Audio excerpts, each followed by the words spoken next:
தமிழர் நேயர்களுக்கு அன்பு வணக்கம். நம்மோடு திராவிட முன்னேற்ற கழகத்தின் செய்தி தொடர்பாளர் திரு சூர்யா வெற்றிகொண்டான் இணைந்திருக்கிறார். வாருங்களோடு பேசலாம். சார் வணக்கம். வணக்கம் மாஸ்டர், எப்படி இருக்கீங்க? நல்லா இருக்கேன் சார். நீங்கள் நல்லா இருக்கீங்களா? நல்லா இருக்கேன் சார். சீமான் அவர்களுடைய ஆடியோ ஒன்று டெய்லி ஒன்று வெளியாகிட்டு இருக்கு. அந்த ஆடியோவெல்லாம் கேட்டிங்களா? முதல்ல அதை பற்றி உங்களுடைய கருத்து என்ன? நிறைய ஆடியோ வெளியானது ஒன்றும் புரியலை எனக்கு. அவர் பிரபாகரனோட ஆமக்கரித்தின் ஆடியோலாம் கேட்குறீங்களா, இல்லை வேறு எந்த ஐடியா கேட்குறீங்கன்னு எனக்கு புரியலையே. ஏதாவது தெளிவாக கேளுங்க சொல்கிறேன். இப்போ சமீபத்தில் 2 நாளைக்கு ஒரு தாட்டி அவரோட ஆடியோ, பர்சனல் ஆடியோலாம் நிறைய போயிட்டே தான் இருக்கும். அதான் ஒரு ஒன்றும் பிரச்சனை இல்லை. அவர் பகலில் பேசுகிறதெல்லாம் பாதி பேர் டேப் எடுத்து ராத்திரியில் விட்ருவான். நைட்டில் பேசுகிறதெல்லாம் பாதி பேர் டேப் எடுத்து பகலில் விட்ருவான். அதனால் அது அவரோட கண்டிஷன் அது. அதனால தான் பாதி பேர் அந்த கட்சியில் இருக்கான், மீதி பேர் விடிஞ்சா வேறு கட்சிக்கு போயிடுறான். அதனால் அவர் அநேகமாக ஐயப்ப பக்தராக மாறினார்னா ஒரு 6 மாதத்துக்கு கட்சி மாறாமல் நிறைய தொண்டர்கள் இருப்பான். அர்த்தம் புரியுன்னு நினைக்கிறேன் உங்களுக்கு. அவர் ஐயப்ப பக்தராக மாறினா ஒரு 6 மாதத்துக்கு எவனும் அந்த கட்சியிலேருந்து வெளில போகாமல் இருப்பான். இல்லைன்னா அவர் 8-9 மணிக்கு மேலே அவர் பேசுகிற பேச்சுக்கு மறுநாள் 4 பேர் காணாமல் போயிடுறான். இந்த வரலாறு அண்ணாமலைக்கும் உண்டு. அண்ணாமலை எஸ்பி ஆஃபீஸுன்னு எஸ்பியாக இருந்தவரில் அல்ல, அவர் வரும்போது போகும்போதெல்லாம் ஏட்டையா மாதிரி எல்லா பேரும் சல்யூட் அடிக்கணும். சல்யூட் அடிக்காதவனெல்லாம் சஸ்பெண்ட் பண்ணுவானுவோம். அந்த மாதிரி அந்த ஆள் போலீஸ் ஆஃபீஸராகவே நினச்சிக்கிட்டு கமலாலயத்துக்குள்ள போகும்போதும் வரும்போதும் சல்யூட் அடிக்கலைன்னு சொல்லி அதிலே 4 பேரை சஸ்பெண்ட் பண்ணிட்டான் அந்த ஆள். இதெல்லாம் அரசியல் வித்துவானுங்க. அரசியலுக்கு வந்த கேடு ராஜாஜியெல்லாம் பார்த்துட்டு, அதுக்கு பின்னால் கர்ம வீரர் காமராஜரை பார்த்துட்டு, இந்த பேரறிஞர் அண்ணாவை பார்த்து, பெரியாரை பார்த்து, கலைஞரை பார்த்து, இந்த வரலாறுலாம் மக்கள் படிச்சுட்டு இப்போ என்னன்னே தெரியாமல் வாழ்வளர்ந்து ஒரு நல சங்கம் மாதிரி இவங்க எல்லாம் ஆளுக்கு ஒரு கட்சி, அதுக்கு ஒரு பிரான்ச்சு, அதுக்கு ஒரு ஆஃபீஸு, அதுக்கு ஒரு பகலில் ஒரு யூனிட் ஆஃபீஸு, ராத்திரியில் ஒரு யூனிட் ஆஃபீஸு. இல்லை காலையில் ஒருத்தன் ஃபோனில் பேசுகிறான், ராத்திரி ஒருத்தன் வெளியிடுறான், நைட்டில் ஒருத்தன் பேசுகிறான், பகலில் பாதி பேர் கச்சை விட்டு போயிடுறான். நீ எந்த ஆடியோவை கேட்குறேன்னு எனக்கு தெளிவாக கேட்குறேன். காளியம்மாள் குறித்து பேசுகிறார். அவருடைய கட்சியினுடைய மூத்த நிர்வாகி காளியம்மாளை விமர்சிக்கிறார். அது ஒரு கொசுருன்றாரு. கட்சிக்காரனையே ஒரு கெட்ட வார்த்தை சொல்லி திட்டுறாரு. அதுக்கப்புறம் சவுக்கு சங்கர் அவர்களுடைய உறவினர்கிட்ட ஏதோ பேசிட்டு, அது அவங்க கட்சி உள்ள இருக்கிற நிர்வாகம், அது ஒரு பிரியமாக எல்லாரையும் அப்படி தான் பேசுவார். கெட்ட வார்த்தை இல்லையா? அது அது அவங்களுக்குள்ள நடக்கிற லாபி சார். அது ஏன் நீங்கள் போய் அது ஒரு பெருசாக எதிர்கட்சிக்காரன், அது இல்லாமல் எங்கிட்ட கேட்குறீங்களா அந்த ஆள் கெட்ட வார்த்தை பேசுகிறாருன்னு. நான் திரும்பி கேட்பேன், என்னைக்கு அந்த ஆள் நல்ல வார்த்தை பேசினார்? இப்போ நீ ஏதாவது சொல்லு, அதாவது நல்ல வார்த்தை ஏதாவது ஒன்று கண்டுபிடிச்சி சொல்லு. ரொம்ப மரியாதையாக அழகில் பேசுவார். இப்போ வடிவேல் மாதிரி காலையில் எழுந்திரிச்சு அம்மாவுக்கு உண்டா மாதிரி உண்டா தாயேன்னு வேணால் திண்ணூறுலாம் பூச்சி விட்டு காலில் விழுந்து கும்பிட்டு திரும்பி போவார். ராத்திரி ஆனால் திரும்பி வரும்போது என்ன மாதிரி அம்மாவை ட்ரீட்மெண்ட் கொடுப்பாரோ அதை மாதிரி அவர் கட்சிக்காரன் கூட நடக்கிற ஒரு பர்சனல் இஷ்யூ அது. அது அந்த மாதிரி நல்லா தானே பேசிக்கிட்டு இருந்தது. அதெல்லாம் ஒன்றும் பிரச்சனை இல்லையே. என்ன அதில் ஏதாவது பிரச்சனை இருக்கா? நான் உங்களுக்கு இல்லை, இவர் கொசுருன்றாரு, அது கேட்டேன். பிசுரா கொசுரான்னு சொன்னார். காளியம்மாலாம் ஒரு கொசுரு அப்படின்னாரு. ஏதாவது பாக்கி கொடுக்க வேண்டியது பாக்கி இருந்திருக்கும், அதனால் இந்த கொசுரெல்லாம் கொடுத்து அந்த அம்மாவை அனுப்பணும்னு சொல்லியிருப்பாரு. அவ்வளோதான். அது உள்கட்சி இஷ்யூ தானே சார். அது நம்ம ஆடியோலாம் எப்படி வந்தது அப்படின்னா, சாட்டை துரைமுருகன் தான் பெரிய ஒரு குற்றச்சாட்டை முன்வைக்கிறார். என்னை அரெஸ்ட் பண்ணுற மாதிரி அரெஸ்ட் பண்ணி என் ஃபோனை வாங்கி நானும் நம்பி பாஸ்வேர்டை போட்டு கொடுத்தேன். பாஸ்வேர்டை போட்டு கொடுத்த பிறகு என் ஃபோனில் இருக்கிறதெல்லாம் திருடி எடுத்து அந்த ஆடியோவை பிட்டாக நறுக்கி ஒட்டி வெட்டி வெளியிடுறாங்க. இந்த மாதிரி கேவலமான ஒரு மட்டமான வேலை தமிழ்நாடு காவல்துறைக்கு தேவையா? முதலமைச்சர் மு.க. ஸ்டாலினுடைய பார்வையில் தான் அது நடக்குதா அப்படின்னு ரொம்ப கோபமாக பேசுகிறார். அந்த அறிவுலக ஜீவிக்கிட்ட அப்படியே இன்னொரு கேள்வியை கேளுங்க. என்ன கேள்வி கேட்கணும்னா, இந்த மாதிரி ஒரு கட்சியில் ஒரு தலைவனோ இல்லை ஒரு தொண்டனோ இல்லை கட்சி நிர்வாகிகளோ இல்லை அமைச்சரோ இல்லை அவர் சார்ந்த எம்எல்ஏக்களோ அவங்களுக்குள்ள பேசுகிறதெல்லாம் ரகசியமாக பேசுகிற ஒருத்தனுக்கு ஒருத்தன் டேப் எடுத்து அதை ஒருத்தன் செல்லிலே வச்சுருக்கான்னா வச்சிருக்கவன் யோக்கியனா சொல்லு? இல்லை அவன்லாம் அரசியல்வாதியா? இந்த மாதிரி அயோக்கியனெல்லாம் அந்த ஆள் கட்சியில் வச்சுருந்தா அந்த ஆள் யோக்கியனா? நல்லா யோசிச்சுப்பாரு. இப்படியெல்லாம் வச்சுருக்கோம். பண்ண தமிழ்நாடு அரசு சவுக்கு, அவர் பேர் என்ன சொன்னீங்களே, யார் பேர்? சாட்டை துரைமுருகன். சாட்டை துரைமுருகனை கூப்பிட்டு அந்த ஆடியோலாம் எங்கிட்ட கொடுன்னு கேட்க போகிறோமா? இல்லை அந்த ஆடியோலாம் தமிழ்நாடு அரசு பர்சனலாக இவங்க பேசுகிறது எல்லாத்தையும் ரெக்கார்ட் பண்ணி மாதத்துக்கு ஒரு ஆடியோ நாங்கள் எதாவது ரிலீஸ் பண்ணுறோமா? அவன் எப்படி தமிழ்நாடு அரசை பற்றி இவங்களுக்கு சாட்டை துரைமுருகன் மாட்டினாரா, அந்த செல்ஃபோனை வாங்கினோமா, அதில் உள்ளதெல்லாம் எடுத்தோமான்னா அப்போ அதில் இன்னும் என்னென்னலாம் இருக்குது? எல்லாம் இளவு கருமாதியும் வெளியிட வேண்டியதானே? இவனுலாம் இப்போ வந்திருக்க நவீன அரசியல்வாதிக்கெல்லாம் புத்தி தெரியுதா? அவ எவனை நம்பி இங்கே அரசியல்ல பேச முடியாது. புரியுதா? என்னடா காரணம்? அவர் போன்ல வச்சிருக்காரு சார். நான் சாட்டை அவன் போனை பற்றி தான் பேசுகிறேன். நான் கேட்குறது சாட்டை ஃபோனில் என்ன அந்நிய நாட்டு செய்தி அது கொண்டு இருக்கு. பாகிஸ்தானுக்கு இந்தியா படையெடுக்க போது அதில் 4 ஒற்றற்படைய சாட்டை துறைமுறைட்டு அனுப்பியிருக்காங்க. அதை பாகிஸ்தான் கண்டுபிடிச்சிருச்சுன்னா இருக்குது. அதை மாதிரி ஆடியோவாது யாரோ அவன் கட்சியில் இருக்க 2 பேர் 2 ஐட்டத்திட்ட பேசுகிறான். அந்த 2 ஐட்டம் அவங்ககிட்ட பேசிகிட்டு இருக்கு. அது பகலில் வரலாமா ராத்திரியில் போகலாமான்னு 2 பேரும் டிஸ்கஸ் பண்ணுறான். இதெல்லாம் யாரான்னு கேட்டால் கடைசியாக விடிஞ்சதுக்கப்புறம் தான் தெரியுது. அவன் ஒருத்தன் பொதுச்செயலாளருங்கிறான், ஒருத்தன் தலைமை செயற்குழுங்கிறான். இதெல்லாம் எடுத்து சேகரித்து வச்சுக்கிறானுவோ. வச்சுக்கிட்டு அதுக்கப்புறம் போலீஸில் மாட்டிக்கிட்டா அப்புறம் இவங்க செல்ஃபோனை எடுத்து போலீஸ் நோண்டாமல் எதை நோண்டும்? இவனு நோண்டும் போது யாரெல்லாம் மாட்டணும் சொல்லு. இப்போ அந்த ஆடியோவில் போலீஸே சார் எடுக்கலாமா? ஒரு வார்த்தை நீங்கள் முதல்ல புரிஞ்சுக்கணும். போலீஸ் ஸ்டேஷனில் ஒரு அக்யூஸ்ட் மாட்டினான்னா இப்போ எதுக்கு ஒவ்வொரு கொலை கேஸ்லையும் தண்ணி உள்ள கிடக்கிற செல்ஃபோனை நோண்டி எடுக்குது போலீஸு? எதுக்காக எடுக்குது? அதுக்கிட்ட அட்வான்ஸ் டெக்னாலஜி இருக்குது. அதை எடுத்து இவன் யார் கூடலாம் கம்யூனிகேட் பண்ணியிருக்கான்னு கண்டுபிடிக்கிறதுக்கு. இப்போ என்ன ஆகுது? இப்போ நீங்கள் சீமான் அது ஏதோ காளியம்மாவோ மாரியம்மாவோ ஏதோ ஒன்று பேச்சிருச்சுன்னு ஒன்று வெளில வந்தோன்னு இப்போ அதை சொல்கிறீங்கல்ல. இப்போ நான் திரும்பி கேட்குறேன், அந்த ஆடியோ வந்ததுனால தானே இப்போ வெளில சொல்கிறீங்க. அந்த மாதிரி இந்த மாதிரி ஆளெல்லாம் உள்ள நிறைய செல்ஃபோனில் என்னென்ன வச்சுருக்கான், யார்கிட்ட பேசியிருக்கான், எங்கெங்கெல்லாம் குண்டு வைக்கிறதா இருந்தானுவோ, எங்கெங்கெல்லாம் கலாச்சாரம் காய்ச்சினானுவோ, எங்கெங்கெல்லாம் போதைப்பொருள் வியாபாரம் பண்ணானுன்னு உள்ளே போய் பார்த்தா தானே சார் வரும். நீ வேணா இப்போ என் செல்ஃபோனை நான் உனக்கு தரேன், நீ எடுத்துகிட்டு போ, நீ புழுக்க செக் பண்ணு. நான் என் கட்சியை பற்றி பேசியிருப்பேனா, என் கட்சி தலைவனை பற்றி பேசியிருப்போமா, இல்லை வேறு ஏதாவது 2 வெளி உலகத்தில் அசிங்கமாக பேசியிருப்போமா? அவன் ஆரோக்கியமாக பப்ளிக் சர்வீஸ் பண்ணுறதுக்காக அரசியலுக்கு வரான். பார்ட்டி இருக்குது, பார்ட்டியோட தலைவனோட பாலிசி இருக்குது. இதெல்லாம் எங்களுக்கு பிடிச்சிருக்கு. பிடிச்சதுனால இந்த கட்சியில் நாங்கள் பயணம் பண்ணுறோம். ஏதோ பார்ட் டைமாக அரசியல் பண்ணால் போகிறோம். முழு நேரமும் அங்கே போய் வேட்டியை கிழிச்சிக்கிட்டு நான் அரசியல்வாதின்னு இவனுள்ள மாதிரி சுற்ற வேண்டியது இல்லை. எங்கள் பொழப்பெல்லாம் பார்த்துட்டு எஞ்சிய டயத்தில் அரசியல் பண்ணுறோம். இது ஒரு பப்ளிக் சர்வீஸ் மாதிரி நினச்சிட்டு பண்ணுறோம். நாங்கள் செல்ஃபோனை தூக்கி எறிகிறோம், போய் எடுத்துக்க சொல்லு. இந்த மாதிரி பயில்வோல்லாம் சர்ச்சையில் மாட்டுறான்னா இவெல்லாம் அரசியல்வாதியா? அப்போ இவனெல்லாம் கட்சியில் வச்சுக்கலாமா? இல்லை இவனோட கட்சியில் சேர்த்தானா இந்த கட்சி தலைவன் தான் கட்சி தலைவனா? இவனோட நம்பி அந்த கட்சி தலைவன் பேசுகிறாரு, யாரெல்லாம் பேசுகிறாரு, 4 ஃபிகரை பற்றி பேசுகிறாரு, 2 பாம்பில் கலாச்சாரம் காய்ச்சறவனை பற்றி பேசுகிறாரு, போதைப்பொருள் கடத்துறவனை பற்றி பேசுகிறாருன்னா அவெல்லாம் தலைவரா? இல்லை இது இவங்கெல்லாம் அரசியல்வாதியா? சாட்டை துரைமுருகனும் சீமானும் பேசுகிறாருன்னா அவங்க பர்சனல். போலீஸ்காரங்க பிடிக்கிறாங்க எப்படின்னா கோர்ட்டில் கொடுக்கணும், பொது வெளியில் வெளியிடுறது சரியா? கேஸுக்கு சம்பந்தம் தான். அதையே நாங்கள் வெளியிட்டோன்னு சொல்கிறீங்க. இப்போ நான் போலீஸ் எவ்வளோதான் நீங்கள் அப்படிதான் ஒரு சிட்டி கமிஷனர் அது போலீஸில் ஆய்வு பண்ணுறது. நீங்கள் ஆய்வு பண்ணுறது ரைட்டான்னு கேட்டீங்க. ஆய்வு பண்ணுறது ரைட்டு, அதில் ஒன்றும் மாற்று கருத்து இல்லை. ஆமாம், சாட்டை போலீஸ் வெளியிடுதுன்னு சொன்னால் சாட்டை துறைமுருகன் போதையில் அவன் எவனுக்கும் அனுப்பிட்டு போலீஸை குறை சொன்னால் அப்படின்னா போலீஸ் மேலே டெஃபர்மேஷன் கேஸ் போட சொல்லு.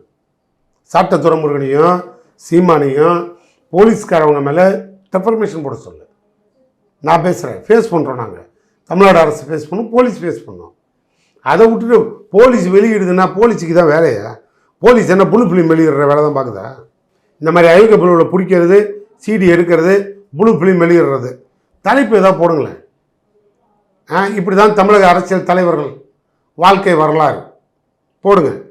24 இப்படி, 34 இப்படி, 44 இப்படி, இதுக்கு 24 வயசில் இருக்க பொண்ணுக்கு இடுப்பு சைஸ் இப்படி, 34 வயசில் இருக்க பொண்ணுக்கு நெஜி சைஸ் இப்படி, இப்படியா ஒரு தலைவனை பேசணுமா?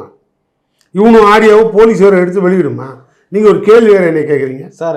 அதனால தானே சந்தேகம். முதல்ல சாட்டை துரைமுருகனை கைது பாருங்க. முதல்ல சாட்டை துரைமுருகனை கைது பண்ணீங்க, கைது பண்ண போனை வாங்கியிருக்கீங்க, ஒரு நிமிஷம் பாஸ்வேர்டை வாங்கியிருக்கீங்க சார். அதுக்கு பிறகு ஆடியோலாம் வெளில வருது. ஒரு நிமிஷம் புரிஞ்சுக்கணும்.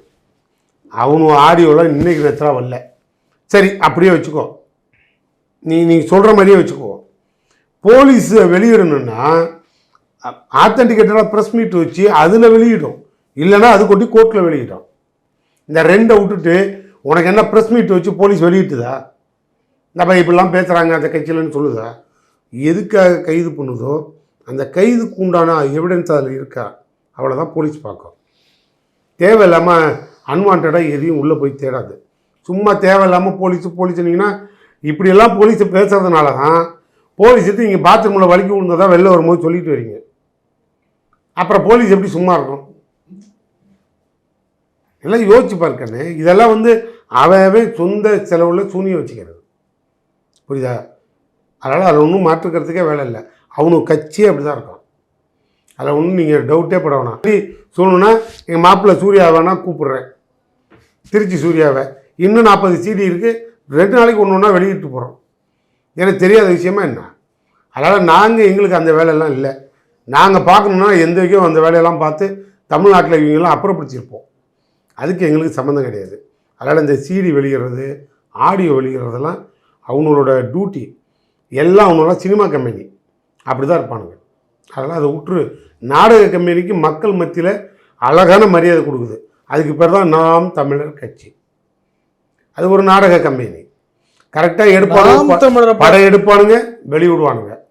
ராத்திரி பேச்சுவாங்க, பகலில் CD வெளியிடுவானுங்க, அதுக்கப்புறம் ஆடியோ வெளியிடுவானுங்க. எப்பயுமே படம் பார்த்தினா ஆடியோ முதல்ல வரும், அதுக்கப்புறம் வீடியோ வரும். இதான ஒரு சினிமாக்காரங்க வேலை. நாம் தமிழர் கட்சியும் அப்படி தான். அது ஒரு சினிமா கட்சி. முதல்ல ஆடியோ வருது, அதுக்கு பின்னால் வீடியோ வரும்.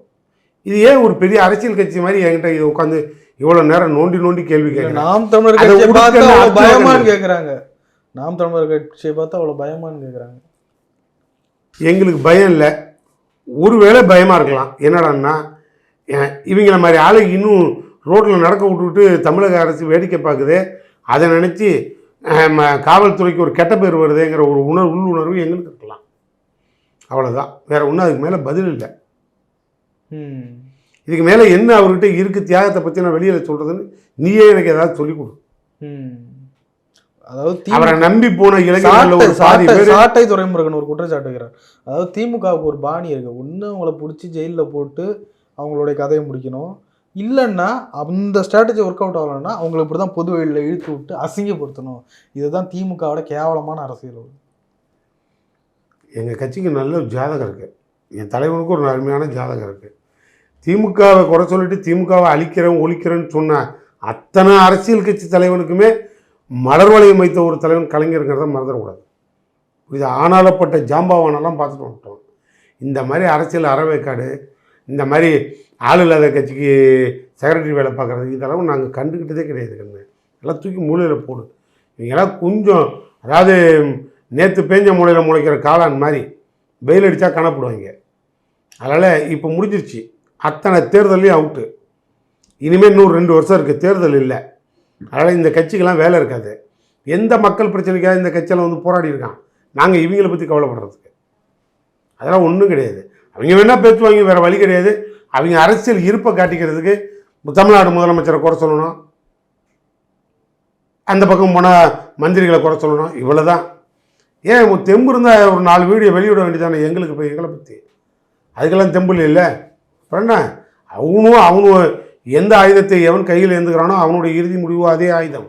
இது பேரறிஞர் அண்ணாவோட பாலிசி. அதனால் அதெல்லாம் விட்டுரு. நான் தான் ஏற்கனவே சொல்லிட்டேனே, ஒரு நாடக கம்பெனின்னு, சினிமா கம்பெனி அது. அதனால் முதல்ல ஆடியோ அப்புறம் வீடியோ, சப்ஜெக்ட் கொடுத்து க்ளோஸ்டு, படம் ஃபெயிலியர். கூட்டணி அரசாங்கம் கூட்டணி அமைத்து அதற்கு பிறகு தனி பெரும்பான்மையுடன் வெற்றி பெற்று அரசாங்கத்தை அமைச்சு ரன் பண்ணிட்டு இருக்கீங்க. இன்னும் கொஞ்ச நாள் கழிச்சு கூட்டணி அரசாங்கம் தான் வருன்றாங்க, அதுக்கு பிறகு காமராஜர் ஆட்சி அமைப்புன்றாங்க. யாருன்னு சொல்ல உங்களுக்கு புரியும்? ஏன் இவ்வளோ ரிப்போர்ட்டர் இவ்வளோ தெளிவாக இருக்கீங்க? பேர் சொல்கிறது என்ன உங்களுக்கு பிரச்சனை? எதுக்கு குழப்பத்தை உண்டு? ஏன் செல்வ பிறந்தையை பார்த்து பயமா என்ன? அவர் நல்ல மனுஷன், அதனால் நீங்கள் ஒன்றும் அவரை பயப்படலாம் தேவையில்லை. ஜனநாயகவாதி, மனசில் இருக்கிறத வெளிப்படையாக பேசுவார். ஒரு கட்சி, இப்போ நானே ஒரு கட்சிக்கு தலைவர் வந்தேன்னா என்ன பண்ணுவேன்? என் கட்சி ஒரு 6 மாதத்துக்கு எடப்பாடி மாதிரி லீஸு கொடுறேன்னா சொல்லுவேன்? சொல்லு. என் கட்சிக்கும் உங்கள் தொண்டர்களை எல்லாத்தையும் கூப்பிட்டு உட்கார வச்சு எனக்கே நம்ம ஆட்சிக்கு வர்றது. அதனால் நம்ம இனிமேல் ஆட்சிக்கு வர்ற மாதிரி தொண்டர்களை பலப்படுத்துங்க, நிர்வாகத்தை ஸ்ட்ராங் பண்ணுங்கள், மக்கள் தேவைகளை போய் பூர்த்தி பண்ணுங்கள். ஒருவேளை மக்கள் நமக்கு அங்கீகாரமும் அதிகாரமும் கொடுத்துட்டா நாம் இன்னும் அதிக கூட்டணியில் அதிக சீட்டு கேட்டு வாங்கலாம் அப்படின்னு தான் நான் என் கட்சிக்காரன்ட்ட பேசுவேன். என்ன காங்கிரஸ் பெருந்தலைவர் செல்வ பெருந்தகை வந்து அவங்க நிர்வாகிகள்லாம் உட்கார வச்சு நாமெல்லாம் திமுகவுக்கு சாசனம் எழுதி கொடுத்துட்டோம், அதனால் இன்னும் 50 வருஷத்துக்கு அதை விட்டு வெளில வர மாட்டேன்னு அவர் பேசுவார். அப்படிலாம் ஒரு ஒன்றும் நீங்கள் ஒன்றும் இதில் போட்டு பார்த்து திமுக காங்கிரஸை பிரிக்க முடியாது. நான் அடிக்கடி சொல்கிற மாதிரி தான், எங்கள் 2 பேரும் எவனுமே கூட்டணிக்கு வச்சுக்க மாட்டான்.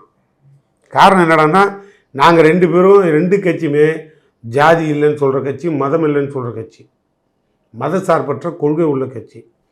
அதனால் எங்கள் 2 கட்சிக்கும் எவன் கூடயும் சேர முடியாது, நாங்கள் தான் சேரலாம். புரியுதா? அதனால் எங்களை நீங்கள் பிரிக்க நினைச்சாலும் முடியாது. அவர் காமராஜர் ஆட்சி அமைக்கிறேன்னு எப்போ இருந்தோ சொல்லிக்கிட்டு இருக்காரு. இனிமேல் காமராஜராக வந்து ஆட்சி அமைக்க போகிறாரு. சொல்லு, காமராஜர் வந்து ஆட்சி நாங்களே கொடுத்துட்டு போயிடுவோம். காமராஜரை வந்துட்டால் நாங்களே கொடுத்துட்டு போயிடுவோம், அது வேறு விஷயம். பட் அது நடக்கிற கதையா? அதே ஈவி.கே. இளங்கோன்னு அழகாக சொல்லியிருக்காரு. ஆக நடக்கிறது கூட காமராஜரோட ஆட்சி தான் சொல்லிட்டாரு. இந்த ஆட்சியே காமராஜரோட ஆட்சி தான் சொல்லிட்டாரு. அதுதான் அழகு. அதை தான் செல்வ பெருந்தகை நாசுக்காக சொல்கிறாரு. நீங்கள் அப்படி தான் அதை எடுத்துகிட்டு போகணும். காமராஜர் ஆட்சி அமைப்போம் பாரு, ஆனால் கலைஞர் ஆட்சியில் தான் பயணம் பண்ணுவார். இப்போ கலைஞர் பெற்ற புள்ள ஆட்சியில் தான் பயணம் பண்ணுவார். அதுக்கப்புறமும் திரும்பி இன்னைக்கு இருக்கிற முதலமைச்சர் மு.க. ஸ்டாலின் பெற்ற புள்ள ஆட்சியில் தான் காங்கிரஸ் பயணம் பண்ணும். மத்தியில் மீண்டும் பாஜக வந்துடுச்சு, நாடாளுமன்ற தேர்தலும் முடிஞ்சிருச்சு, 2026 சட்டமன்ற தேர்தல், அப்பயும் கூட காங்கிரஸ் இருக்குன்னு நம்புறீங்களா? 46லையும் காங்கிரஸ் எங்களோட தான் இருக்கும், 46லையும் இருக்கும். அப்புறம் என்ன, இதை விட என்ன சொல்கிறேன் நான்? இப்போ என்ன நாசுக்கா சொன்னேன்?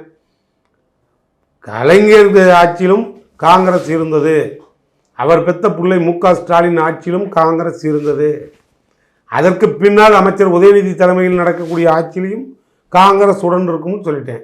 அப்போ என்ன அர்த்தம்? தொடர்ந்து காங்கிரஸ் எங்களுக்கும் பிரிவினை இல்லைன்னு அர்த்தம். ஏன் கண்ணு அதுக்குள்ள புந்து சந்தில் சிந்து பாடம் நினைக்கிறீங்க? அதை விட்டுருக்கண்ணு. என்ன உதயநிதி துணை முதலமைச்சராக போகிறாரா?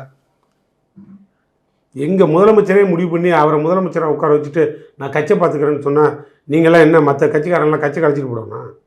அது எப்படி சார் பண்ண முடியும்? இது என்ன ஒரு கேள்வி? நீங்கள் எப்போ பார்த்தாலும் இதே கேள்வி கேட்டுருக்கீங்க. என்ன சார் என்ன எங்கள் ஆட்சியில் தலைமுறையாக அந்த குடும்பத்துக்கு விட்டு கொடுக்கணும்? நீங்கள் அப்படி போகக்கூடாது. எங்கள் ஆட்சியில் இப்போ யாருக்கு என்ன ஒன்று அவர்கிட்டே போய் இதை கேட்குறீங்க. அவரே ஓப்பனாக சொல்லிட்டாரு. என்ன திரும்பி சொல்கிறாரு? அனைவருமே முதல்வருக்கு துணையாகத்தான் இருக்கிறோன்னு சொல்லிட்டாரு. அப்புறம் என்ன அதில் துணை முதலமைச்சர் பதவின்னு ஒன்று இருக்குல்ல? எந்த பதவி? முதலமைச்சருக்கு அடுத்த பதவின்னு ஒன்று இருக்குல்ல, அது ஏன் அந்த இப்போ எங்கள் ஐயா துரைமுருகன்ட்ட கூட தான் போய் கேள்வியை இப்படி கேட்கணும். அவர்கிட்ட போய் ஐயா அமைச்சர் உதயநிதியை துணை முதல்வர் ஆக்குவதில் உங்கள் விருப்பம் என்னன்னு கேட்டால் தாராளமாக மகிழ்ச்சியாக அது முதல்வர் எடுக்கிற முடிவு நாங்கள் ஏற்றுக்கொள்வோன்னு அவர் சொல்லிட்டாரு. அவர்கிட்டே திரும்பியும் போய் உங்களை ஆக்குறதா இருக்காங்க, நீங்கள் அதை ஏற்றுக்குவீங்களா அப்படின்னு சொன்னால் அவர் என்ன சொல்லுவார்? யார் கொடுத்தா வேணான்னு சொல்லுவா, அது முதல்வர் எடுக்கிற முடிவுன்னு தான் போவார். அவ்வளோதான் அதுக்கு பதில். உடனே போகிறாங்களா அந்த மனசு வருமானதான் கேள்வி. யார் கொடுப்பாங்களான்லாம் கேள்வி கேட்கல. கொடுப்பாங்களான்னு அவர் சொன்னாரா? இல்லை சொல்லுங்கள். இல்லை அவர் கேட்டிருக்காரா? இல்லை அமைச்சர் துரைமுருகன் மூத்த அமைச்சர், இந்த கட்சி இன்னும் 50 வருஷத்துக்கு வழிநடத்துகிற துணிச்சல் தெம்பு திராணி அத்தனையும் அமைச்சர் உதயநிதிக்கு உண்டுன்னு அவர் வாயாலே சொல்லியிருக்காரு. அப்புறம் எப்படி அவர் இப்போ நான் துணை முதலமைச்சர் கேட்டேன் அவங்க கொடுக்கல அப்படி ஏதாவது சொல்லியிருக்காரு? சும்மா வண்டியில் ஏறினவர்கிட்ட போய் கேள்வி எப்படி கேள்வி கணைய கேட்குறீங்க பாரு. எப்படி கேள்வி கேட்கணும்? நீங்கள் நான் சொன்ன மெத்தடில் கேட்டிருந்தா ஆமாம் முதல்வர் எடுக்கிற முடிவு எந்த முடிவு எடுத்தாலும் வரவேற்போன்ட்டு போகலாம். அதை விட்டுட்டு அவர்கிட்ட போய் உங்களுக்கு கொடுக்குறதா இருக்காங்க அதை நீங்கள் வச்சுக்கிங்களான்னா கொடுத்தா யார் வேணான்னு சொல்லுவான்னு தான் போவார். என்ன சார் உங்களால் எவ்வளோலாம் கொதிக்கிறத அமுக்கலான்னு முயற்சி பண்ணுறீங்க, ஏறியதை இழுத்தா தான் கொதிக்கிறது நிற்கும். அதனால் இங்கே ஒன்றும் இல்லை. எங்கேயும் எந்த மூத்த தலைவர்கள் மத்தியிலையும் மனநிலையும் எந்த கொதிநிலையிலும் இல்லை, தெளிவாக இருக்குது, அமைதியாக போகுது. அதனால் இங்கே வாரிசுக்கோ இல்லை அடுத்த தலைமைக்கோ இந்த கேள்விக்கு மோடிக்கே பதில் சொல்லி முற்றுப்புள்ளி வச்சிருச்சு மக்கள். நாங்கள்லாம் இனிமேல் தூக்கிட்டுலாம் ஆட வேணாம். நாங்கள் இனிமேல் தூக்கிட்டு எங்கள் தலைவன்லாம் சொல்ல வேண்டாம். இனிமேல் அவரோட வேலை வேறு வேலை. அவர் இந்த பாசிசத்தை எதுக்கிறதுக்கும் இந்த அண்ணாமலை மாதிரி இந்த நாட்டில் கலவரத்தை உருவாக்கிட்டு உட்கார்ந்த இடத்துல குளிர் காயிற அண்ணாமலை ஆளுநர், இங்கே இருக்கிற அன்புமணி ராமதாஸ், அந்த ஆளுக்கு ஜாதி அவனுக்கு மதம், இந்த மாதிரி மொழி, இந்த மாதிரி கலவரத்தை உண்டு பண்ணுறது, மத சாயத்தை பூசுறது, இல்லை காவி கொடியை தமிழ்நாட்டில் பறக்க விடுறது, இந்த மாதிரி ஒரு பாசிச கும்பல் இருக்கு பார். இந்த கும்பலெல்லாம் ஒழிக்கணும், அந்த கும்பலெல்லாம் அழிக்கணும். அதுக்கான முயற்சியில் இளைஞர் பட்டாளத்தை அவர் வகுத்து கொண்டு போகிறாரு. எம்எல்ஏ எம்பி கொடுக்குறான்னு கூட்டிகிட்டு வரல. அந்த மாதிரி ஒரு பாசிசம் உள்ளே வருது. மீண்டும் விஸ்வகர்மான்னு குலக்கல்வி திட்டத்தை திரிச்ச மாதிரி இப்போ அதுக்கு பேர் விஸ்வகர்மான்னு வச்சுட்டான், மானியம் கொடுக்குறேன்ட்டு. ஆனால் அதுக்கு பேர் என்னன்னு கேட்டிங்கன்னா, அப்பம் பார்த்த தொழிலை புல்லை பார்த்தா மானியம், அதுக்கு பேர் தான் குலக்கல்வி. அதை மீண்டும் மறைமுகமாக திணிக்கிறான். அதை தடுக்கிறதுக்கு இளைஞர் பட்டாளங்கள் அனைவரும் ரெடி ஆகணும்னு அவர் இளைஞரணியை ஒரு போருக்கு படையை தயார் பண்ணிக்கிட்டு இருக்காரு. அவ்வளோதான். அவர் வேலையை அவர் ஒழுங்காக பார்க்கட்டும். நீங்கள் சைலண்ட்டாக கொடுங்க. இங்கெல்லாம் ஆட்சி அதிகாரம் அந்த மாதிரி பதவி எந்த போதைக்கும் இங்கே யாரும் அடிமை இல்லை. அதனால் இப்போ எங்களோட வேலை சமூக நீதி, அந்த அனைவருக்குமான சமநீதி, அதுக்குண்டான வேலையில் அவர் இறங்கியிருக்காரு. தெளிவாக போயிட்டுருக்காரு. கொடுங்க. சார் நிறைய விஷயங்களை போயிருந்தோம். நன்றி சார். நன்றி சார்.